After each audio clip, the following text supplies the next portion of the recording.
You're listening to Thrive, your agency resource, the only podcast of its kind for creative, media, and technology leaders who are ready to dive deeper into consciousness, leadership, and agency growth. I'm your host, Kelly Campbell. This year, Thrive is brought to you by E2M Solutions, a trusted white label partner to hundreds of digital agencies across the globe. Visit e2msolutions.com/thrive today. Welcome back to another episode of Thrive. So often in the agency world, we are keeping tabs on our competitors and even trying to one-up each other. Admit it, you've done it, I've done it, we've all done it. But what if we leaned into the conscious leadership aspect of collaboration, even with those who are technically vying for the same new business that we are? Well, today I'm joined by CEO of Tech Pro Marketing and Ulistic, Nate Freedman, who is devoted to helping MSP owners generate stronger leads and create more robust sales pipelines. Today, we're going to talk specifically about collaborating with competitors. Nate, thank you so much for joining me today. I'm really excited for this conversation. Thank you, Kelly. I'm a big fan of the podcast, love everything you're doing, and really honored to be here.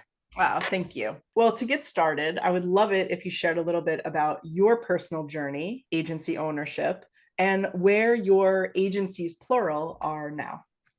Great. I think for me, I started where a lot of people did, where just kind of making websites in the 90s and being good at that. So my first job in high school in 1996, I was working at a computer repair shop. Part of that was developing HTML website pages. And I hope there's probably more people that are going to go along with this as well. I got into affiliate marketing back in the day, and I was really interested in internet marketing. I was selling Adboso photo retrieval, like a photo recovery software tool in like the early 2000s, and did some SEO consulting on Odesk before it became Upwork, and just kind of freelancer, starting things and going along my journey. I always had it as a little bit of a side hustle throughout college. After college, my first few jobs. And then about 9 years ago, I decided to do it full time. I had some life goals that I wanted to accomplish. One of them was going to Taiwan when my children were in preschool so that they'd be able to connect with my in-laws and things like that. My wife is originally from Taiwan, and we wanted to have that experience. So I knew that I needed to switch to something that was going to allow me to work from home. And I know there's a lot more work from home jobs now, but this was kind of my thing already. And I was like, how can I make affiliate marketing a full-time deal in 2012? I don't know if that fully happened, but I did end up working and starting an agency. I was a generalist agency, kind of doing okay from about 2005 to 2017. In 2017, I really, really worked hard to niche down, build a authority inside of a single market. And I know a lot of agency owners are trying to do something similar. For me, I went through all my customer base and said, well, which of these customers are really great that I'm going to be able to work with? The first niche that I started working in was Salesforce and Pardot implementations.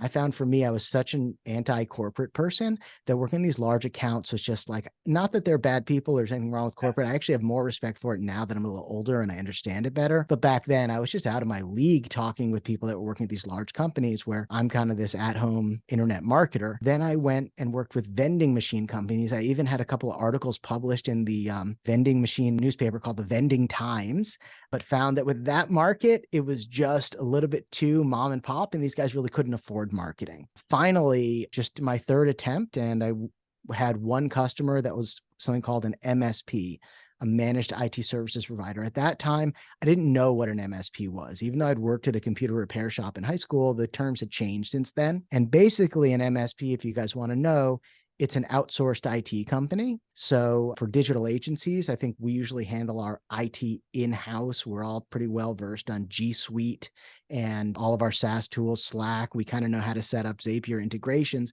But for a lot of traditional businesses, what they do is they're older, these businesses have been around longer. They may have like a line of business software that runs off of a server. Everyone at the company has a laptop. And I think a lot of the listeners, I'm sure, had jobs before they started their own agency. And this is kind of how traditional businesses operate. In those businesses, you either have an internal IT person to manage everything, or you work with an MSP. in 2017, I started only focusing on working with MSPs. I started a brand new company and kind of burnt down the bridge to everything I'd been doing before. And I dove right in. I started Tech Pro Marketing, where we had the goal of helping MSPs generate leads through LinkedIn. I was speaking with one of my mentors, gentleman named Jake Jorgavan. He's awesome. He gave me a great piece of advice. He said, Nate, if you only focus on LinkedIn, you might just be limiting your potential. And then you're also controlled by the platform. What if you set the goal of helping MSPs, like you said, win stronger leads, build a robust sales pipeline? And I did. And I think for me, the really challenging part was that is like, well, I kind of understand how to use LinkedIn to generate leads. That's my thing. I'm a digital marketer. I don't really know if I can help MSPs fill their sales pipeline. I don't know if I can help them win stronger leads. Like, I don't even know how to do that. So that's when I went off on this big journey of facing the hard truths of I'm not good at this now, and I'm going to have to get good at it. Over the past 6 years, 7 years, I put in a lot of work, and I've tried my best to be one of the best at, in my world, it's called MSP marketing. And I think everyone has their own niche, but to be one of the best in the world at MSP marketing. And that's been my goal for the past 6 or 7 years. Today, we're now a team of about 50 team members distributed between our kind of US, and we're 100% remote, US remote team. We've got a Philippines remote team. And then we also work with a business process outsourcing center in India, where we've got a great team there among some other white label partners. So yeah, I think like most people, I probably couldn't imagine when I first started that I'd be where I am today. That wasn't like my plan. I remember my first, if you guys use Traction or EOS, my first VTO, my goal was like, I want to earn a solid salary, solid take home pay, be able to have customers that I like and just enjoy my life. Never realized that I would be growing to such a large organization. But as I went, I enjoyed the next phase, and here I am today, and I'm very happy to be an agency owner. Yeah, that's a great story. Thank you for sharing that. Absolutely. And you, from what I understand, you know a lot about working with competitors. And you told me a story a little bit earlier about someone that you worked with very early on that, ended up from collaboration to acquisition. So talk a little bit about, from whether it's Tech Pro Marketing or Eulistic, talk a little bit about why you didn't shy away from working with competitors, why you really leaned into collaboration. Yeah, thank you. And well, for me, when I first started, when I first got into the MSP space, I created a little bit of a spreadsheet, a map of all the different pieces of the market. Who are the publishers? What are the events that people are going to? Who are the vendors? Who are the other marketing vendors in this space? And I created this list, and my goal was to just kind of connect and learn about what was going on. I used LinkedIn to connect with all the people that I thought would be good people to know inside the market. And definitely some of them were other digital marketing owners. Sure. I connected with them all on LinkedIn, maybe just shot like a hello message or something like that. Most of them didn't respond to me. A lot of them didn't even accept my connection requests. I did this just to understand the market. And I was even scared kind of back then, like, are they going to accept me, or they don't like me? You told yourself some stories there, it sounds. Well, they did. I told myself a story, and I'm glad I was kind of like, no, it's not true. But the truth is, no, they didn't like me, and they didn't want to accept me, because here's the thing is that in every space, so I know in your case, you've been doing this podcast for the last few years. I think I've received your first email something like 5 years ago. And at that time, there might have been 5 or 6 different agency coaches out there in your space. And I don't know if you've got a number that approximately there are today, but by the number of emails that I get, LinkedIn connection requests that I get, there could be 500 or 600 now. And I think that's something similar to happen in my space is, look, the riches are in the niches. We all want to niche down. It's a great thing, but you get a lot of imposters. You get a lot of people coming in, and, we talk about imposter syndrome, but you also get charlatans who just really want to come in and try to make a quick buck on the space. And I think we're all against that. So a lot of the competitors that I reached out to, they were like, great, another guy who wants to come in and try to do what I'm doing. You have no idea how hard this is. Like, forget about it. So that's how I originally connected with a lot of my competitors.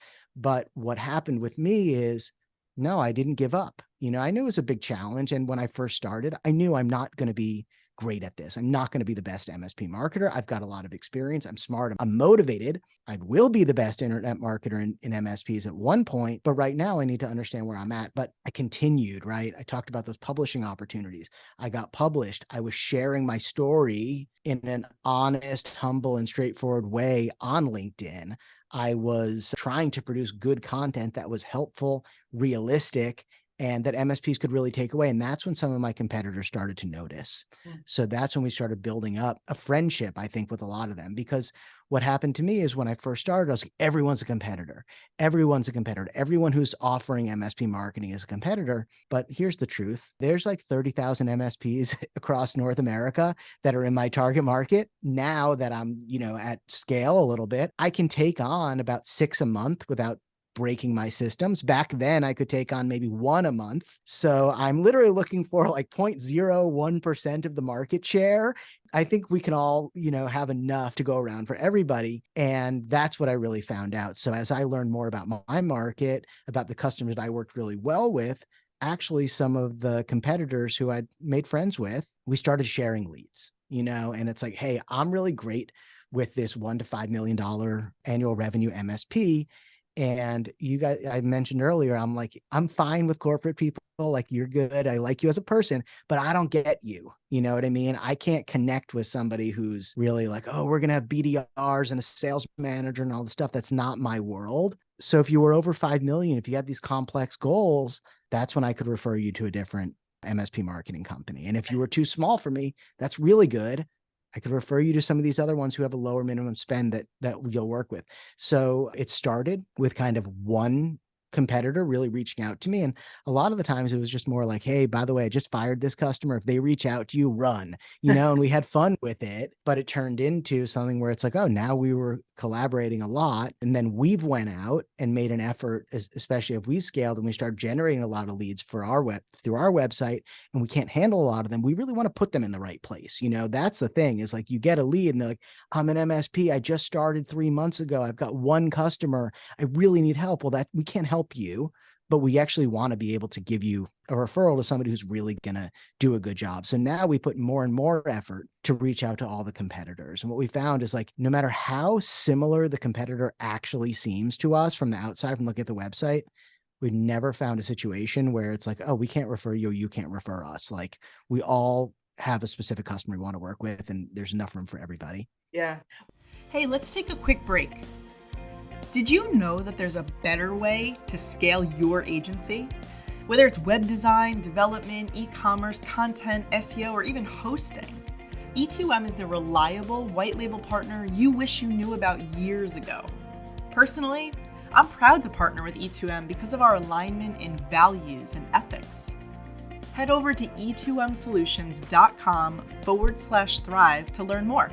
Now, let's get back to the show. What I hear underneath the ethos of, like, when we say collaboration, what I actually hear as you're talking is giving, right? So whether it's referring leads or giving people a heads up as to, like, hey, I just fired this client, you run if they kind of contact you. That's like a very generative, very giving kind of way of doing business, right? And so I like this idea when you're talking about collaborating with competitors. It's really about, like, what can you give to each other? Right? Because there's so much value. And I also appreciate the fact that you're like, okay, there's a million of these other like MSP marketing companies or agencies. None of us are exactly the same. That's exactly it. And then I think in the collaboration part, what you mentioned in the first part there is like, yeah, no, we've gone a lot further than that. A lot of us have our own platforms. So for us, we don't have like a podcast, but we do have an internal training program where we get a good turnout. Like, we have our customers, they come to our trainings, and it's like a private webinar. Our last month, we had this really great guest. His name's Tim Fitzpatrick. He runs a company called Rialto Marketing. He focuses on MSPs, but he does like chief marketing officer work. Mm-hmm. So we had him come in and talk about how he started a podcast and how MSPs can start a podcast. So I'm giving them a little bit of an opportunity, like, hey, if there's a collaborative effort here, I'm going to give you my audience. We're going to do an audience share. I've guest blog posted on everybody's blog in the space. I've been on every MSP marketing podcast. When I have something new that I want to get out to the market, they'll let me on. I think I've been hearing a lot of people like, oh, I don't know how to go to market. I don't know how if I have like this launch idea, how do I get like referrals? How do I get strategic partners? For me, it's super easy because I know every other MSP marketer. I know what their platform is, and I can say, hey, this is going to be super helpful for your audience. And they're like, yeah, that is. So knowing them really well. And then, you mentioned at the beginning of Eulistic, I'm the CEO of Tech Pro Marketing and Eulistic. And that was really the most kind of amazing thing that happened was we ended up purchasing them at the end. And that was the one guy, Stuart Crawford, the former owner of Eulistic. He was one of the guys that was really like, for the first year on LinkedIn, like didn't want to respond to me, but somehow once I proved that I was committed and fully into it, we really became close friends. And I think like we're all in mastermind groups, we're all in these different things, and it's great to have digital agency peers, and it's so important. But kind of our bond, me and Stuart, we've got something that's like on another level where it's like we know what's going on. Like we know exactly what each other are thinking. So we started collaborating together a lot, both on sharing customers, but then we started sharing trade secrets together as well. Like, hey, what are you doing from SEO? Like, what are you doing in this side? And we started really sharing, and that opened up the door for us to have this trust that he's a little bit older than me. He's a few years, a couple decades older than me, and he's ready to retire. So what do you do in that situation when you've got a service-based business and you want to retire? Not really something that's going to be exciting for private equity, not a lot of systems in place. And that was just his style of business, but he had been doing really great, financially ready to retire. The number one priority for Stuart, I think at that time, was making sure that his customers can continue to get great support. They're going to continue to have an amazing experience working with his company. So that put me in a position to really be like the only buyer, the only qualified buyer for, in my case, I was so lucky, the first MSP marketing company to ever exist, the one with the oldest history. And I gave a talk, my first kind of in-person talk at an MSP event a few weeks ago. It was really hard to go there by myself in front of the group of strangers. I think if anyone who's got into speaking and going on the stage, like, no, it's not easy. But I did have this great thing where I had never met anyone there, but they had all met Stuart before. And they were like, oh, you bought Stuart's business? I was like, yeah, I did. Like, oh, great. So much credibility from that. Just so much like emotional support from Stuart as well. And we're still texting each other all the time. When we went down to close the deal, my brother came with me. He has a different business, but we help each other in our businesses. And Stuart's is a family business with his wife. When my brother saw us talking, he's like, whoa, like you are the only two people in the world that can have that conversation. That was so cool to see. So yeah, if you have like this kind of competitive, like, oh, I can't be friends with you, it's like you're missing out on like your business soulmate because you guys, view each other too much as competitors.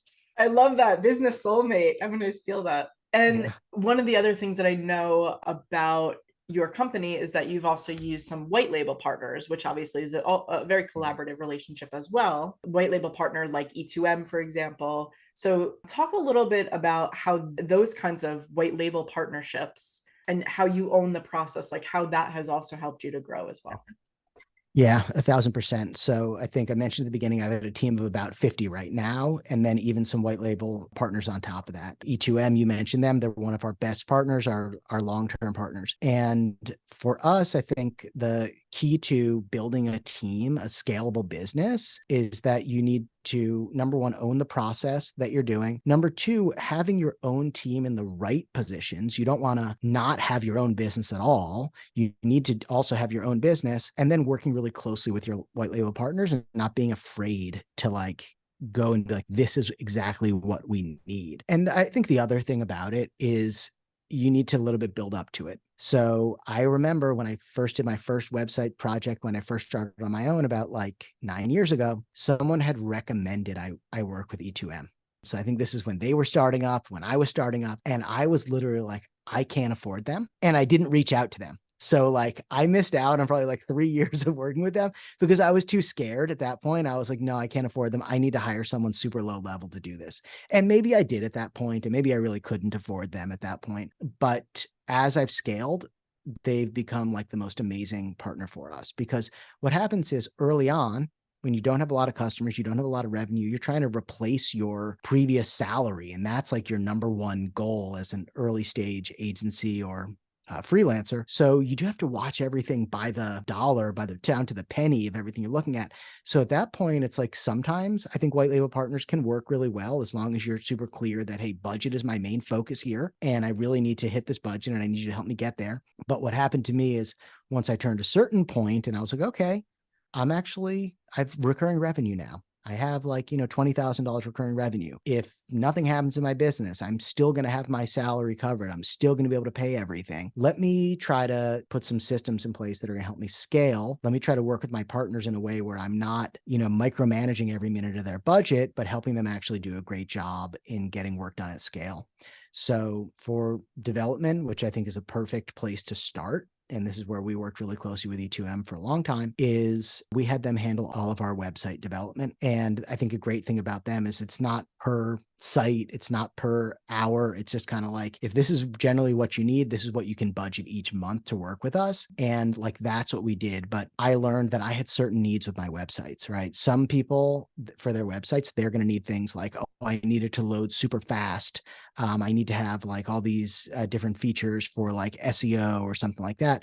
But for me, I was like, well, for us, we're really doing marketing and we need to be able to do tests and changes and things like that really easily. So we have them build on a stack using Beaver Builder, Beaver Themer, Beaver Theme, Beaver Child Theme, and Gravity Forms, and Ultimate add-ons for Beaver Builder. So like if anyone just wants to ask me like, what's the ideal web stack for marketing-based websites, I think that's awesome. So we worked on that and kind of putting together the process in place. And then somehow what they're able to do versus freelancers, or I would say smaller agencies, not going to say like every small white label agency is not good, but with them having 150, 180 people in their office, whatever they're up to right now, it allows them to just get the work done correctly on time. They QA test everything. So where I'm at the point where I'm trying to sell 5 or 6 projects a month, and that's my main deal, like I can't be like going back and having a revision request, you know what I mean? Especially not on something so cut and dry like website development. If I'm wasting time on revision requests for website development, I'm really making the wrong decision here. So for me, putting in the process and just getting to the point where it's like, I'm going to focus on selling and doing all the other stuff. And I need this stuff done 100% correct. So I think like when choosing a white label partner, obviously we're both supporters of E2M, and Manish, I've met him. He's such an amazing man. Like he's taught me so much about business, about life. I'm going to go visit him this year. So I'm like a That's super awesome. fan of this company. It's because they just get the work done right the first time. So that's been my real key secret is like, if you're going to white label, just pay a little more and get it done exactly right, because that will save you so much in all the other aspects of your business, what you're trying to accomplish. So that's been one major partner. Another partner that I'm using is we do a lot of, because we're doing lead generation work. There's a lot of data entry work, scrubbing lists, so much list management. It's so much to do. And we're using a business processing outsourcing center in India as well for that. So that's not something E2M would work on. It's not part of their process, but definitely Manish is like an advisor for me on that. He's like, okay, Nate, I'm going to tell you what's going on there. So just another like thing I love about those guys. But we have 27 team members in our India office right now. And this has been so helpful, especially for those months where it's like, oh my gosh, we're onboarding 10 new customers. We need a ton of staff. First of all, if I tried to recruit them in the state of Rhode Island, like I don't think there's anyone out there who would even like take the job. I can recruit by myself online, but there's so much more work when you're doing, even we've built a big HR system.